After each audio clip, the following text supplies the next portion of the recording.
Hey everyone, welcome to the Revolver Fan First podcast. I'm your host, Christina Rowett. With me this week is Bryan Garris of Not Loose. How are you doing? Good. How are you? So we kick off the show every week the same way because it's all about your history as a fan. Who was the first artist you put on a pedestal? Oh, that's um I know we were just talking about it. I'm gonna go with Every Time I Die. Really? Yeah, they've consistently been one of, if not my favorite band since I found them. I found them when I was in middle school, Oh, and I was very new to heavy music, and I was just in a phase where I was um taking in everything that I could. If it was heavy at all, it was on my iPod. And it's a really funny story. I actually told this. We just played their Christmas show, and I told this story on stage. And I've known those guys for a while now, but I'd never actually told them the story. So I was in the seventh grade, and there was a guy that was in high school that just looked cool. He just like had all the cool clothes. He always had a skateboard at school. And he sat next to me on the bus one day, and I was just like, man, this guy's cool. Like I have to be like him. So I looked over, and on his iPod he was listening to The New Black. So I wrote it down on my notebook, and I went home and immediately downloaded it. And that was my introduction to Every Time I Die. And since then they've been one of my favorite bands. that's excellent. That must be nice for them to kind of hear, the generations continue and all that stuff. And skating's a big part of this as well. Like Nate from Converge, that's how he got into punk rock, through skate, but like a generation or two before, through like skate Yeah. mag, that sort of stuff. What about Every Time I Die do you think was special? Because like Keith was here last week, he's like, all I ever wanted to do was bring like lightness and levity and humor to intensity. Yeah. Yeah. I think I think that sense of humor that they had kind of made it seem a little bit more approachable than a lot of bands at the time. Um, it didn't seem unrealistic. I feel like a lot of the times when you get into like bigger metal bands, there's like this disconnect between like band and fan base. And with Every Time I Die, I never felt that. Going to their shows when I was younger, it was always very like it was a hardcore show, just like stage dives, like the band's hanging out with everybody, that you could just go up and talk to them. And I think that was something that kept me coming back to them. And also just the fact that there seems to be no barriers for the band. They'll do whatever they want, and that's something that I've kind of wanted to implement into my band. And everybody in my band is on the same page as far as that. There's just like they'll play any kind of show, any kind of tour. Their music bounces from being alternative rock to hardcore to metal. Like there's just a little bit of everything for the listeners. So I feel like that is also something that kept me coming back to them. Yeah, well, you guys both made two of the most interesting releases of the year as well. Like you made Thank you. Thank you. like it's really interesting and it goes all these different places. And I feel like, yeah, like I'm gonna leap around a bit. Your music has it's got heaps of personality and surprises. I think all like good hardcore, you're like, oh, well, what's gonna happen next? And it's got kind of an alive sense to it. Was that something like what kind of drew you into this particular style of music? And did you see yourself in the artist as well? Like when you started out, did you feel a sense of your own kind of inner world being reflected? That was a lot of questions at once. I would say that when I started playing music, I definitely didn't expect it to be where it's at. And I feel like there were several moments in me playing in the earlier years um, where I never expected it to get this far. There would be times when I would try really hard and it wouldn't happen, and then I would try really hard and it wouldn't happen. And I was kind of at a level of, I was like in college, and I had no real intentions of taking Knocked Loose on the road. And we got the opportunity, and I just had so much fun that dropped out and just like hit the road as much as we possibly could. Like I think the first year that we had our own van, we were on the road for like 10 months that year. like on and off, of course, but just like very back to back, very just as much as we could possibly be in the van, we were. Yeah. And that's always kind of been the the model for the way that we operate. We just do as much as we can because we still like doing it. So Yeah. we're a very, very busy band. And when the when the lockdown happened, it was the first time that we've ever kind of just been like stopped in our tracks and had to think of what to do, because we've just had everything planned as far in advance as we can since we've been a band. So we made the decision to get together and write. There was a time period where bands were doing a lot to reach out to fans and find other ways to stay engaged, and we didn't necessarily know how we wanted to do that. Like we've never been a really like heavy band on social media. We kind of use it to update people, and Yeah. that's it. So we didn't really know how to navigate the lockdown, so we were just like, let's just get together and write music, and that kind of snowballed into the EP that we just put out. Yeah. And it's a concept album, right? Yeah. Yeah. So tell us about a bit about the stories and like how you write, like who you is, and like I guess kind of to go back, just to take it a step back. When did you start writing, and who was like the first like adversary in your head, like the you or the me in what you're writing, if that makes sense? Yeah, when did you start? Because you're a really great lyricist. Oh, thank you. I really appreciate that.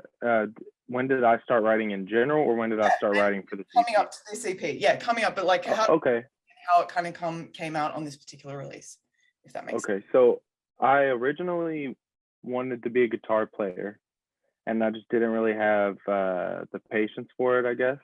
And I started doing vocals, honestly, like I was just messing around and listening to music with my friends, and we're all kind of just like screaming along as a joke. And so one of them was like, "You don't sound too bad," and they're like, you could probably do this. So I started screaming in bands. That was probably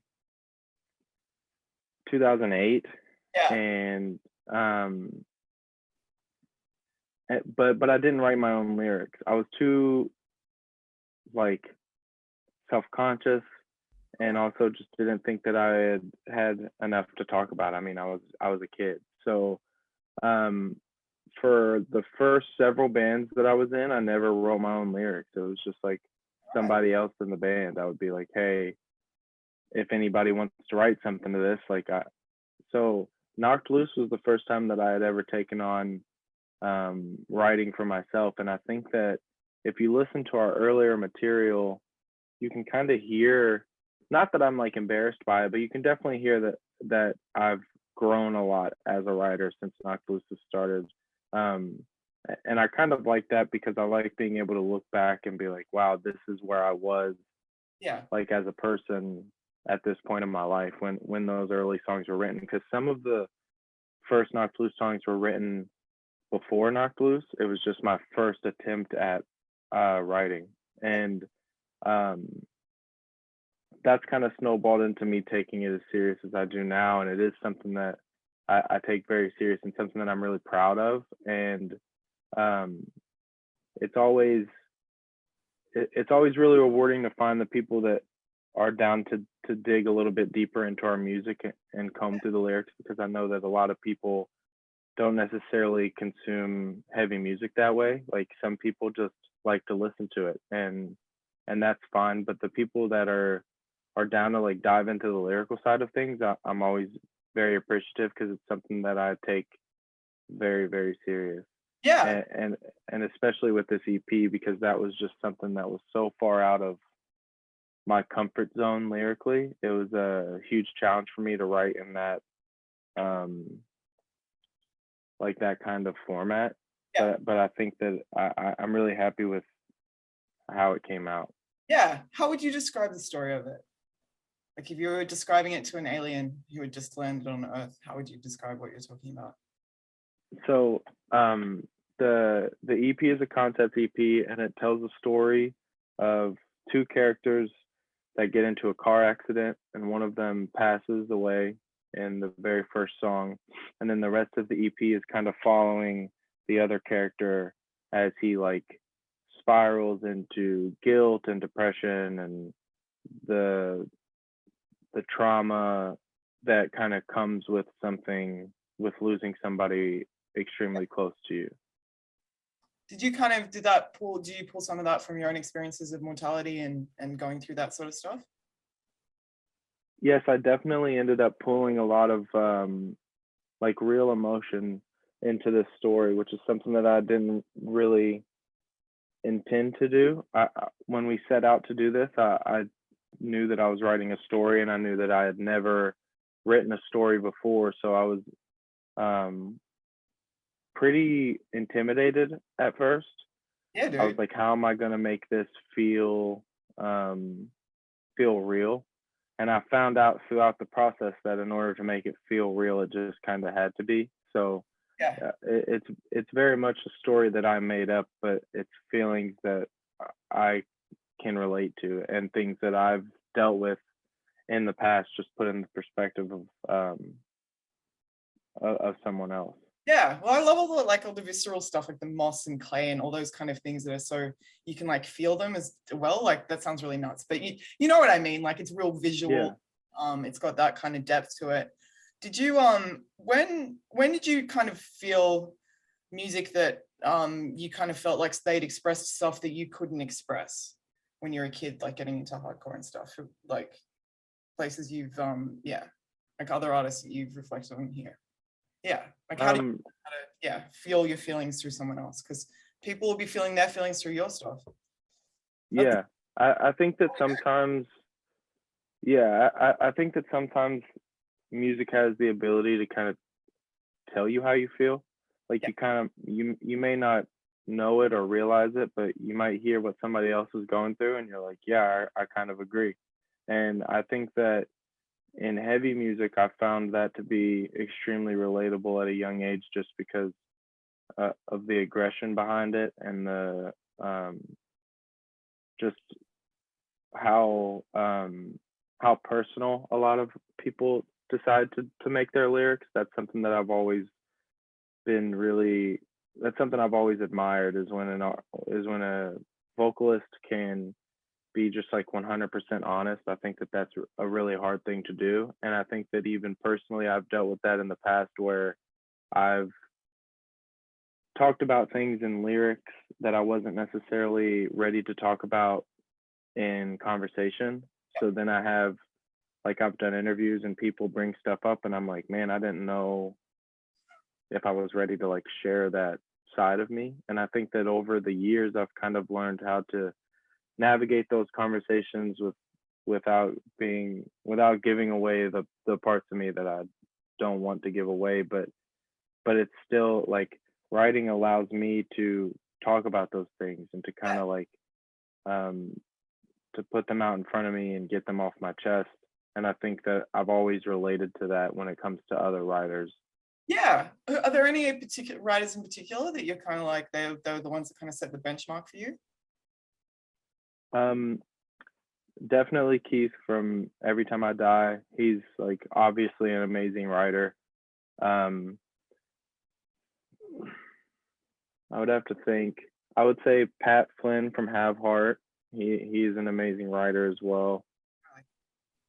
I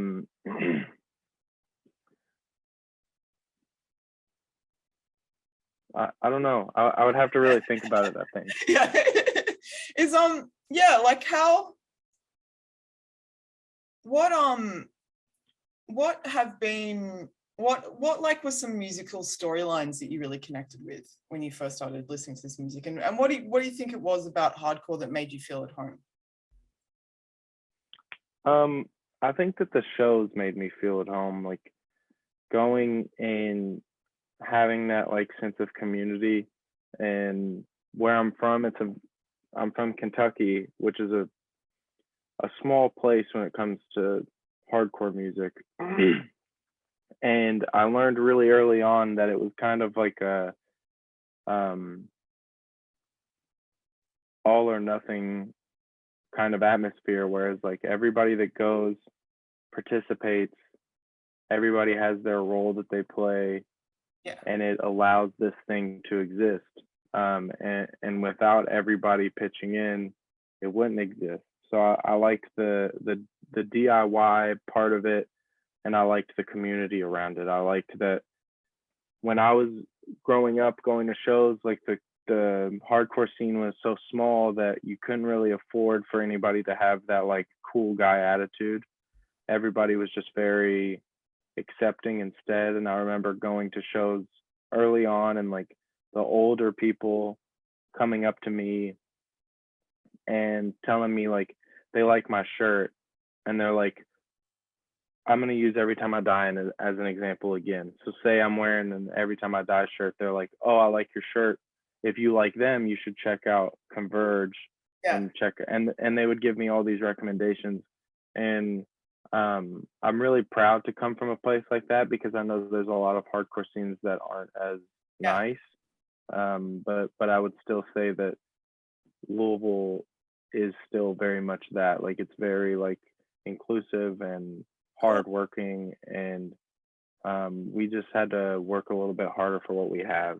Yeah. Well, it's funny. That's kind of exactly the same thing that Reba from Code Orange was saying. Like when they were growing up in Pittsburgh, like when they were little kids, people would come up and go, "Oh, you like that band? You love this band," and like that whole family thing. Because it's like it's an alive movement that you're a part of. Like it's a young movement. It might be like the next chapter sort of thing, but it's like you've kind of built something as a group that's thriving and young and exciting. Yeah. All that kind of stuff. Absolutely. Yeah. I'm sure that it was like that in Pittsburgh, just like it was in Kentucky. I'm sure there's a lot of similarities there. Yeah. What how have you like channeled dark, like do you use music to channel darkness and to is it easier for you to exist in the world having an outlet sort of thing? Yeah, absolutely. I think that this is very therapeutic for me, and I think that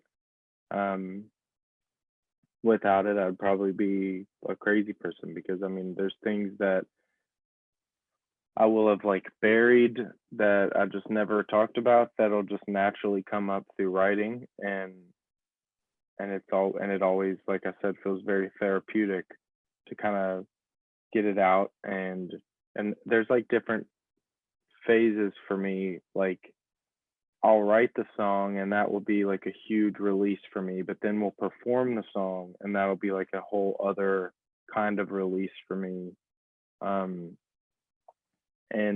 It's still like that for a lot of songs, where like I'll get that certain feeling while we're playing, and it's just like a constant reminder of how like good this is for me personally. What are the most vivid songs for you that really affect you when you play? What are the ones that kind of you're like, oh? I would say Guided by the Moon off of our album A Different Shade of Blue. That song's very personal to me, and that song is one that still has the tendency to hit really hard, given the day or atmosphere where we're playing it. That one was one where when I wrote it, I knew exactly what it meant to me as soon as I wrote it, and it all kind of just fell into place lyrically without really even trying. It just kind of like came out of me, and I was really happy with the end result. And then playing it, and a lot of our set list is kind of designed around what gets a good reaction live. And we were kind of under the impression that song maybe wouldn't, because it's a little bit slower and dronier and doesn't follow like the formula of a standard Knock Loose song. Yeah. But to our surprise, it actually does get a fairly good reaction. So that is one that's kind of like regularly in the set list. And sometimes it'll just hit me like it did the first time we played it. It's beautiful. You've got, I mean, Knock Loose is a really physical sounding band. Like you kind of like want to move around. Like it's kind of feels like it's designed for that. Is that what music is? Was that something you kind of look to do, like create something that really does move people physically as well? I mean, I guess that's like a musical question, but yeah. what you guys try and put together? Yeah, so instrumentally, I would like to consider myself a really big part in the instrument side of things as well. We write all together like in like a jam space setting, and all of us contribute equally, I would say, as far as just like throwing out ideas and kind of crafting the songs. So when and then I usually take those songs separately and I'll write lyrics to them. So instrumentally, we definitely keep in mind like what works live. Like we like being a heavy, aggressive, energetic band. We like having that like adrenaline. Yeah, absolutely. And like the Up, like, yeah, and jump down. yeah, Down? I don't yeah. know. Words. Carry on. But it's just very much like a part of, it's just what the band is. Like we're an aggressive band, and I think that throughout the years, the more that we've progressed or gone in different directions, I think the only thing that stayed consistent is the heaviness, and I think that's something that I can confidently say will stay consistent. Yeah. I always want to try new things and implement new things, but we'll always be heavy. So that's very important when we're writing the songs instrumentally. Sounds huge. Like the new piece sounds huge. It's good. Yeah. If you're gonna make heavy music, you might as well make it like move people across a room, right? Like what's the point otherwise? What Absolutely. what about metal? Like what's your relationship with metal? Like what kind of shit did you get into more straight? Yeah, like where do your edges go? Like what were the artists that kind of made you want to be a musician, and especially in that kind of realm? Yeah. Growing up and even still to this day, I've listened to everything, like every single genre of music. Like I grew up heavily into hip hop before I had ever found heavy music. Yeah. And then once I found heavy music, it was like everything from punk to death metal and everything in between. What's the weirdest thing? The weirdest thing that I like, I really like house music. Really? Yeah. Just fall to the floor, just get it. Like yeah. Exactly. I really like do you go out dancing to house music, or are you just doing this in the comfort and privacy of your own home? I can't dance at all. So it's just like in the car. In the car, just cranking it. Yeah. That makes me laugh. I just recently found out that everybody in my band likes house music, and we had just never talked about it. It's hilarious. What is that? It's like Will Ramos from Lorna Shore likes disco. Like he's just grew up on disco. You're all fucking secretly, listening to dance music on the side. See, I truly do like everything. I mean, like over the last years, I've always liked country, but over the last 2 years, I've like really dove in on country music, and I think that you can even hear that in some of my lyrics on the new EP. Yeah. Last year, my favorite record of the entire year was the Dua Lipa record. Really? Why is that? Yeah. That's interesting. I just think that it's like a really good pop record. Like there's no like gimmicks or bells and whistles. It's just like an old-fashioned, pointless pop record. It's just designed to get stuck in your head and for you to dance to, and that's it. Like, and it also, I feel like it takes a lot of inspiration from like older pop music. Like I hear a lot of Madonna in her music, and I think that that's really awesome. But yeah, I think that every single song on it is amazing. Well, it's good when pop music delivers, like that's a beautiful thing. Okay, this thing we ask everyone, what are the 5 songs that changed your life? Oh, that's a big one. Dun,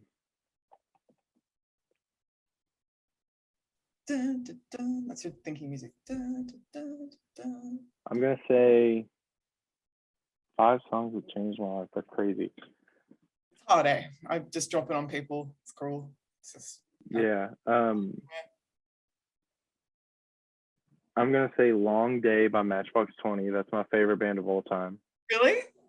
Yeah. This is in no particular order. What's up? How'd you get into them?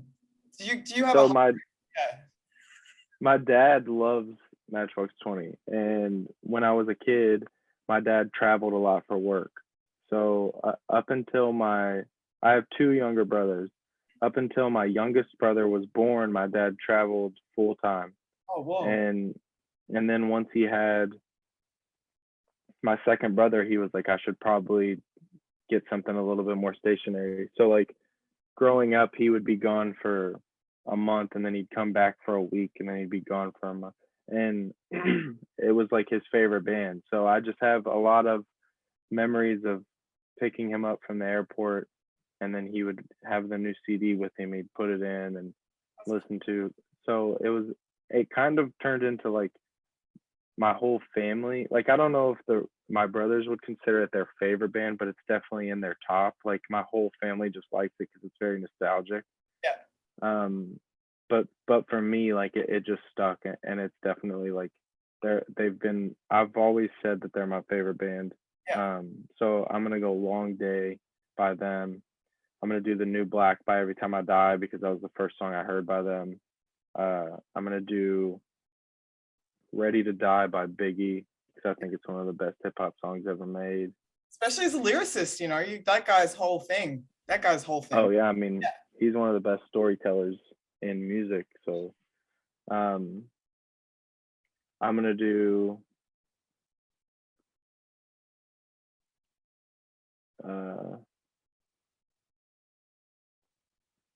man, I don't know. You can do it. It's coming. I feel like I could throw out a lot of like favorites of all time, but not necessarily that changed my life.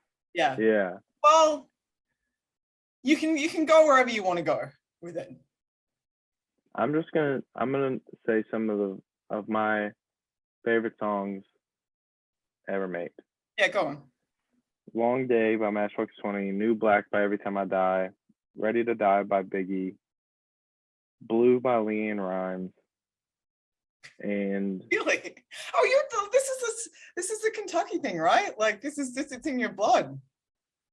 well, it's just I think that's just an incredible song. It's truly like such a good song. I feel like so I've loved that song for as long as I can remember. And then when we did the album A Different Shade of Blue, we were doing all things around the color blue. Like just anything that had the color blue in it, we were finding a way to incorporate it.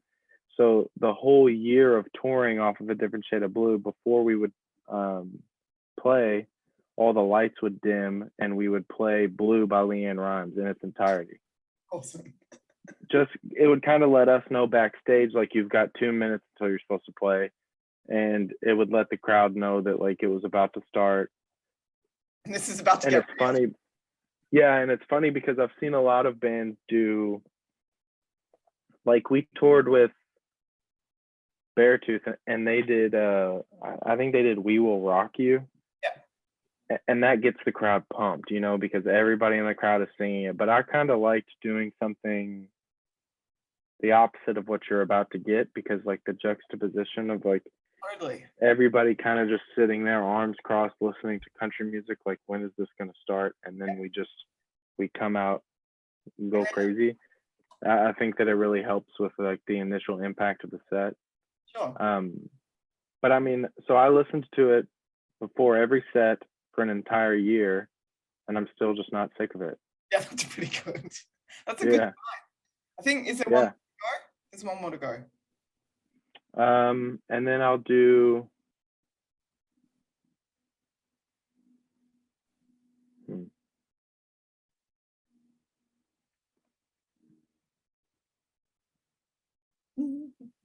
I'm gonna do Driven by Suffering by Hatebreed. Yeah, nice. Because there has to be something hardcore on my list. You have to get, yeah. And I think that that record, the very first Hatebreed record, can be thrown into any time period and it'll be big. Like lyrically, instrumentally, everything about it is just like it's ahead of its time. It just like if it came out today, it'd be the biggest hardcore record. It's just like even the stuff that he's talking about, it's like stuff that people are talking about now, but just not as good. So like that song in particular has always really stuck out to me lyrically. So I gotta go with that one. It's a good list. It's good. We're making like a monster playlist of everyone's. So it's Okay. a weird ass list, man. It's a pretty weird list. But I assume mine will have a couple curveballs in there. Well, there's always good. There's good. You know, like no musician listens to only what they sound like, or that would suck. You know, like yeah. And it's an I was saying, like it's an exciting time for heavy music. There's all this amazing stuff coming out. Who do you think is that you are a huge fan of, that you think are maybe underrated or underappreciated out there right now in your like peers and stuff? Oh,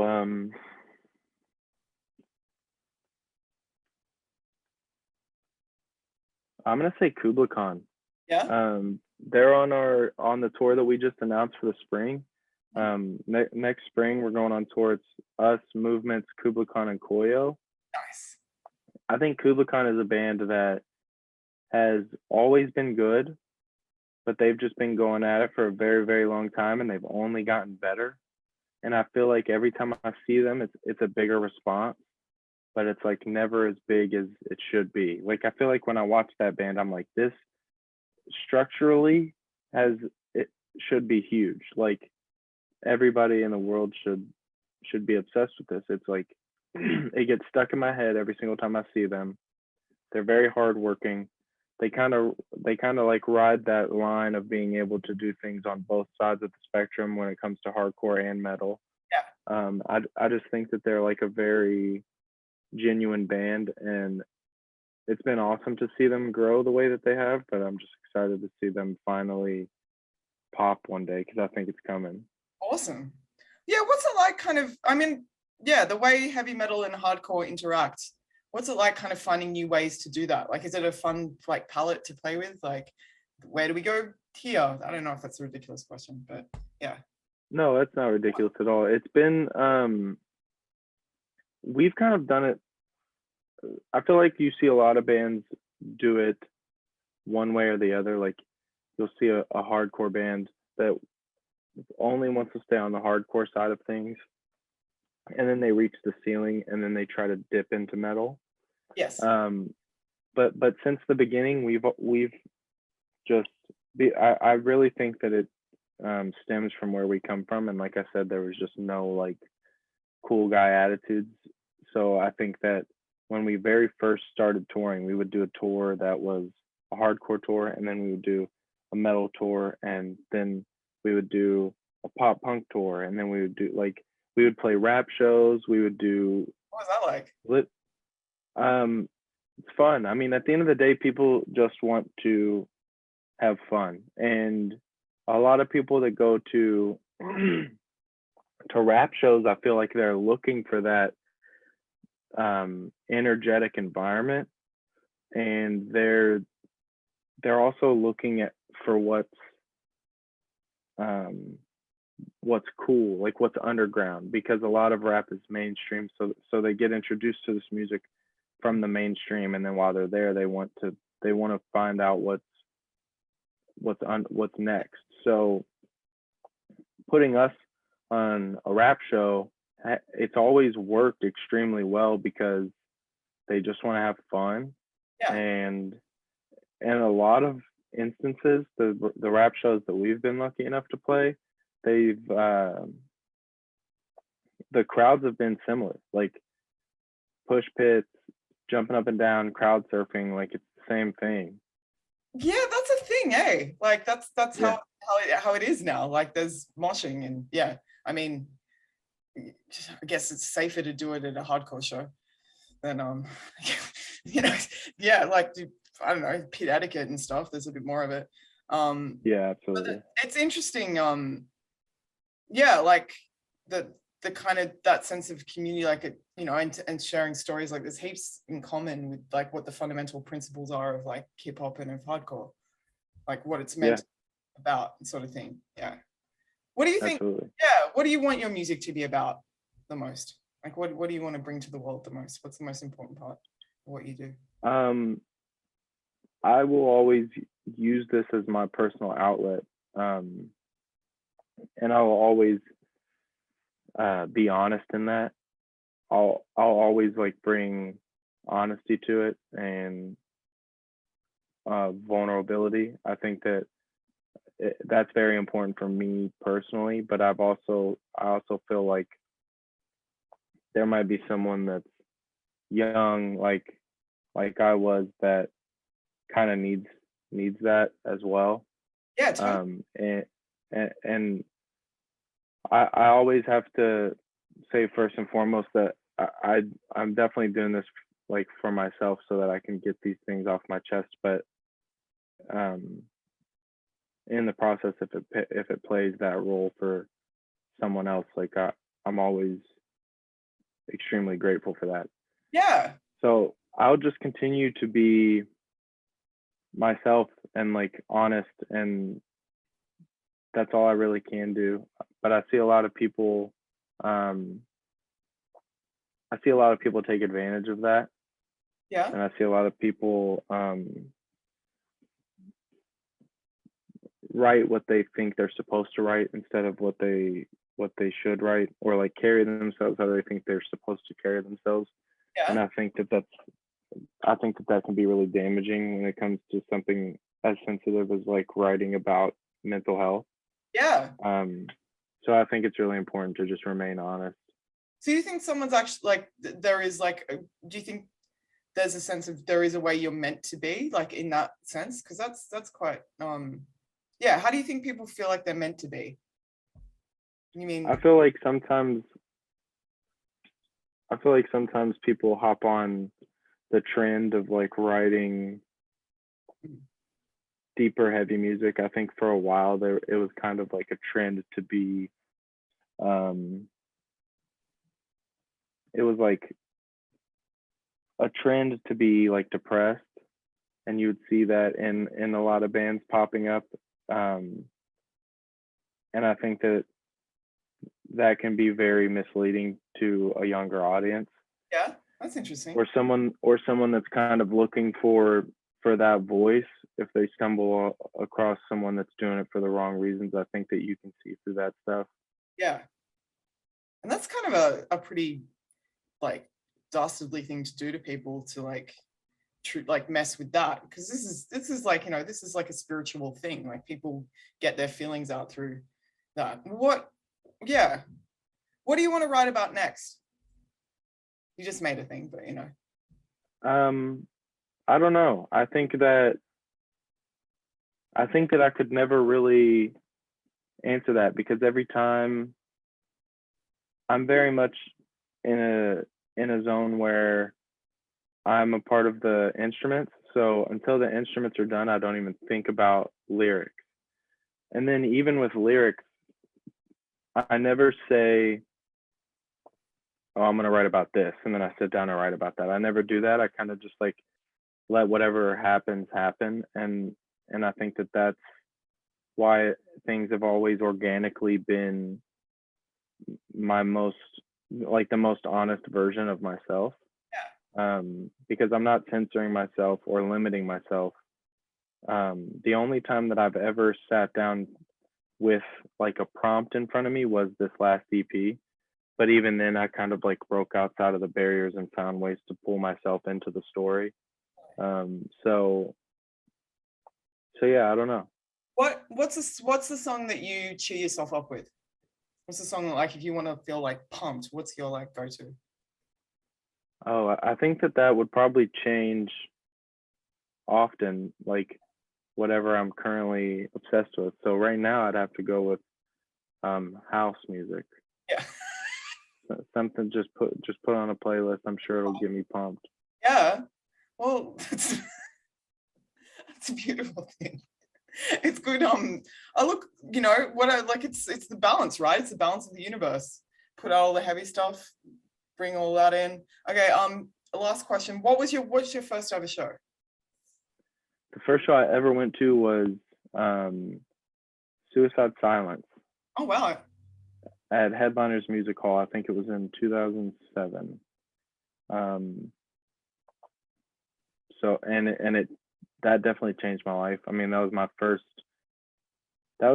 ever experience with live music in general. Like I had never been to Oh, like a big concert or anything. It was just like I had never really cared to go because I was only into like rap music. So then once I found heavy music, I was like, I want to see this live, and went to, yeah, I saw Suicide Silence. Mitch, I yeah. got to see them. Oh yeah, I was fortunate enough to see them with Mitch, rest in peace, and it was insane. I mean, still, I got to see them a bunch with Mitch, which I'm definitely grateful for. Um, but yeah, they're crazy. That would have been, that's an insane way to get into live music. Like, no, Yeah, like that to go that hard. Like, did you want to do it yourself when you saw that? Or like he would have commanded yeah, the crowd. Like that dude commanded the crowd pretty well, right? Like, yeah. he was an incredible frontman. I definitely think that I took a lot of influence from him um, in my early years that I probably still carry with me. But like I said, I got to see them a couple times with him, and it was always just like it was insane how you could just be a part of that, and you felt like you were a part of what they were doing, and Yeah. it felt like nothing else existed for that 30 minutes or 40 minutes, however long they played. I just remember at the first show that I ever went to, finding my way to get to the front row, and I was up front. There was no barricade. I was up against the stage. The stage was probably a little bit lower than my waist, so like pretty face to face with the band. And he comes out on stage, and I'm like on stage right, and he's singing in the middle, but he's like leaning down, and he's getting in everybody's face, and he's like going insane. And I specifically remember being like, man, I hope he makes his way over here. And sure enough, like within the next couple seconds, he made his way over there, and we were like face to face. I was singing every single word, um, and that was a huge moment for me. So you had that moment that early, and then Yeah, that I mean, first show. that's wild. Did you? So did you know you were going to do this then, or you just knew this felt I really? knew that I wanted to then. Yeah. Um, I definitely knew that I wanted to be on stage, and at that point, I thought that that was as big as it got, you know. And Yeah. I thought that that was I thought they were famous, you know what I mean? And they grew to be bigger, but at the time, like it was the first time, it was my introduction to it. I was like, these guys are literal rock stars. Um, Not knowing that they were probably just like in a van. Yeah. And Knocked Loose ended up going.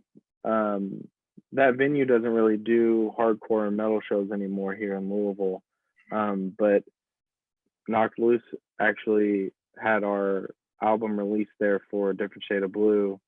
So in 2019, we got to play that venue,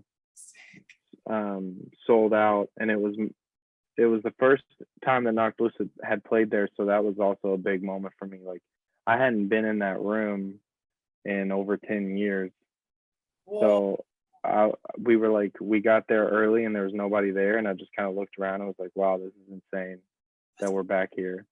And it's so cool. Like, there's so many people in different kinds of music that would never have had a moment where their favorite singer of their favorite band is up in their face singing the songs with them. Like most, in like olden times, rock and roll or whatever, that'd be like they'd be like miles away. You wouldn't ever get to be that close. Like, it's cool to be a part of a music that's so much about closeness. Yeah, that's definitely something that's always really that I've always loved about this is like you like idolize these people like they're larger than life, and then you get the opportunity to just talk to them like they're regular people. And um that's how it was with like Keith from Every Time I Die. Like just seeing them in Louisville, like they used to come through all the time, and their shows here were always insane, always sold out, and just thinking that they were the craziest band. And then now to like call them my friends is like it's it's always something that I'm like, I feel like every time we run into them on the road or if we play their Christmas show or whatever it is, however much time has passed since I've seen them, it restarts to where when I see them, I'm like, holy, crap, like I can't believe I'm friends with these guys. You're on the bus again. Yeah. Yeah, awesome. Well, that's awesome, dude. I'm glad you're out there making stuff. Like, keep making stuff forever. And you guys should come back here. It's Australia. We haven't had much fun for a while. Yeah, I Come can't wait to come back to Australia. Yeah, you guys kick ass. Well, thank you very much for joining us for this week's show. This was the Revolver Fan First podcast. This is Bryan from Knock Loose. You should go get the EP. It's pretty badass. Yeah, have an awesome, most triumphant day.